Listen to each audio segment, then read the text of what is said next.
Baiklah, Assalamualaikum warahmatullahi wabarakatuh. Di video kali ini saya akan mempresentasikan sedikit tentang makalah yang berjudul Masyarakat. Baik, yang pertama itu ada kehidupan berkelompok dan definisi masyarakat. Kehidupan berkelompok dalam alam binatang. Dari ilmu mikrobiologi, misalnya, kita mengetahui bahwa banyak jenis protozoa hidup bersama makhluk sel sejenis. Dalam suatu kelompok, sebanyak ribuan sel yang masing-masing tetap merupakan individu sendiri-sendiri. Dalam kelompok protozoa, misalnya jenis Hydrastinia itu, ada satu pembagian kerja yang nyata. Antara subkelompok, ada subkelompok yang terdiri dari ratusan sel yang fungsinya mencari makan. Bagi seluruh kelompok, ada subkelompok yang lainnya yang fungsinya memproduksi jenis dengan cara membela diri, dan juga ada yang membedakan suhu yang terlampau tinggi atau terlampau rendah. Baiklah, yang kedua ada kehidupan berkelompok makhluk manusia. Manusia adalah jenis makhluk yang juga hidup dalam kelompok. Dengan demikian, maka pengetahuan mengenai asas-asas hidup berkelompok yang sebenarnya telah dapat kita pelajari dari berbagai jenis protozoa, serangga, dan binatang berkelompok tertentu. Juga penting pada berbagai pengertian mengenai kehidupan berkelompok makhluk manusia. Walaupun demikian, masih ada suatu asasi yang sangat mendasar antara kehidupan kelompok binatang dan kelompok manusia. Sistem pembagian kerja, aktivitas kerjasama, dan berkomunikasi dalam kehidupan berkelompok bersifat naluri. Baik, yang berikut ada berbagai wujud kelompok manusia. Ragam tingkah laku manusia memang bukan disebabkan karena ciri-ciri ras, melainkan karena kelompok-kelompok tempat manusia itu bergaul dan berinteraksi.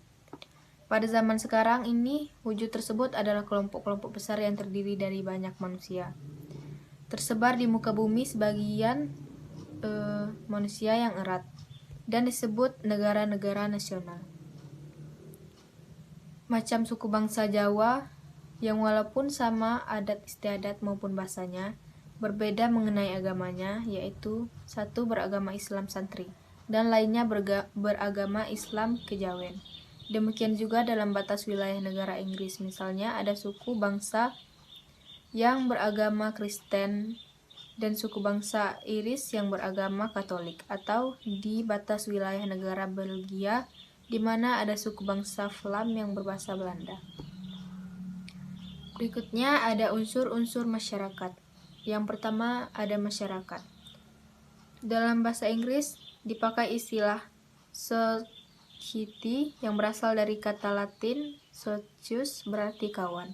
Istilah masyarakat sendiri berasal dari akar kata Arab syaraka yang berarti ikut serta. Istilah ilmiah saling berinteraksi. Negara modern misalnya merupakan suatu kesatuan manusia berbagai macam prasarana yang memungkinkan para berinteraksi secara intensif dan dengan frekuensi yang tinggi. Kemudian ada kategori sosial. Kategori sosial adalah kesatuan manusia yang berwujud karena adanya suatu ciri atau satu kompleks ciri-ciri objektif yang dapat dikenakan pada manusia-manusia itu. Ciri objektif itu biasanya dikenakan oleh pihak dari luar kategori tanpa disadari oleh yang bersangkutan dengan suatu maksud praktis tertentu. Misalnya, dalam masyarakat suatu negara ditentukan melalui hukumnya bahwa ada kategori warga di atas umur 18 tahun dan kategori warga di bawah umur 18 tahun dengan maksud untuk membedakan antara warga negara hak pilih dan warga negara tidak mempunyai pilih dalam pemilihan umum. Yang ketiga, ada golongan sosial. Dalam masyarakat Indonesia, misalnya ada konsep golongan pemuda. Golongan sosial ini terdiri dari manusia yang oleh pihak luar disatukan berdasarkan atas satu ciri, yaitu sifat muda. Namun, selain ciri objektif tersebut, golongan sosial ini digambarkan oleh umum sebagai satu golongan manusia yang penuh idealisme, belum terkait oleh kewajiban-kewajiban hidup yang membedakan sehingga masih sanggup mengabdi dan berkorban pada masyarakat, penuh semangat dan vitalitas, mempunyai daya memperbarui, serta kreativitas yang besar dan sebagainya. Yang keempat, ada kelompok dan perkumpulan. Dalam suatu kelompok atau grup juga merupakan suatu masyarakat karena memenuhi syarat-syaratnya. Dengan adanya sistem interaksi antara para anggota, dengan adanya adat istiadat, serta sistem norma yang mengatur interaksi itu, dengan adanya kontinuitas, serta dengan adanya rasa identitas yang mempersatukan semua anggota tadi.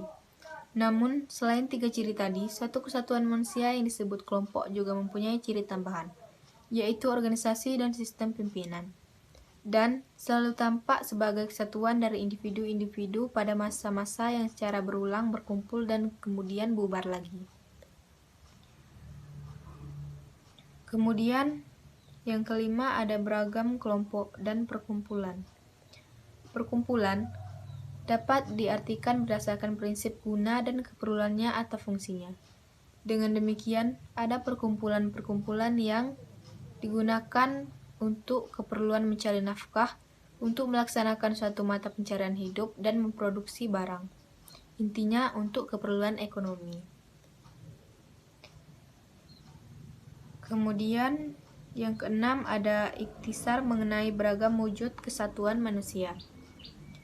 Istilah masyarakat dipakai untuk menyebut dua wujud kesatuan manusia, yaitu komunitas atau yang menekankan pada aspek lokasi hidup dan wilayah, dan konsep kelompok atau yang menekankan pada aspek organisasi dan pimpinan dari suatu kesatuan manusia. Adapun 3 wujud kesatuan manusia, yaitu kerumunan, kategori sosial, dan golongan sosial, tidak dapat disebut masyarakat. Dan yang terakhir, ada interaksi antar individu dalam masyarakat. Dalam hal menganalisis proses interaksi antara individu-individu lain, masyarakat kita harus membedakan 2 hal, yaitu yang pertama ada kontak, yang kedua ada komunikasi.